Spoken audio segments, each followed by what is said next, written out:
আজ দেখি আমার প্রতি তোমার অবহেলার তীব্রতা।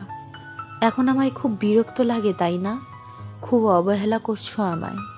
আমাকে কষ্ট দিতে চাও, দাও, কিন্তু এতটা কষ্ট দিও না যে যন্ত্রণাটা আমি আর সহ্য করতে না পেরে হঠাৎ একদিন নিজেকে শেষ করে দিই, আর তুমি সেটা টেরও না পাও।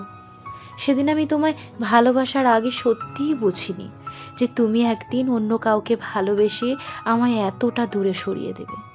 আমি তোমায় অনেক বিশ্বাস করতাম, কিন্তু আমি জানতাম না তুমি মাঝপথে আমায় একা ফেলে চলে যাবে, আমায় এমন করে অসহায় করে দেবে।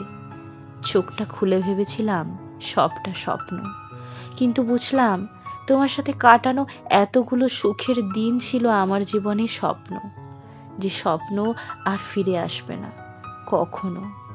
কিন্তু আমায় দেওয়া তোমার অবহেলাটা বাস্তব, কঠিন বাস্তব, যে বাস্তব কখনো শেষ হয়ে যাবে না কল্পনার মতো। হয়তো আজ তোমার প্রয়োজন শেষ, তাই তুমি ভুলে গেছো আমায়, কিন্তু তুমি কি জানো আমি আজও ভুলে যেতে পারিনি তোমায়। আমি আজও প্রতি মুহূর্তে জানতে চাই তুমি কেমন আছো।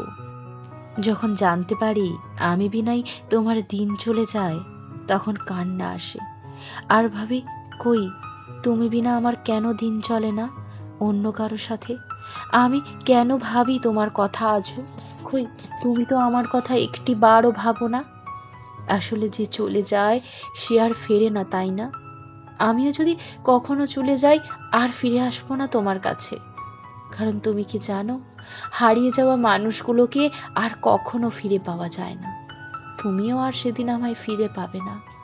আজ যেমন আমি তোমায় হাজার চেয়েও ফিরে পাই না, তখন অন্য কারো অবহেলায় যদি তোমার চোখে জল আসে, তখন আমার কথা মনে করো একটি বার, একবার শুধু ভেবে দেখো এমনই একই অবহেলা তুমি আমায় দিয়েছিলে, কিন্তু সেদিন আর আমায় ফিরে পাবে না।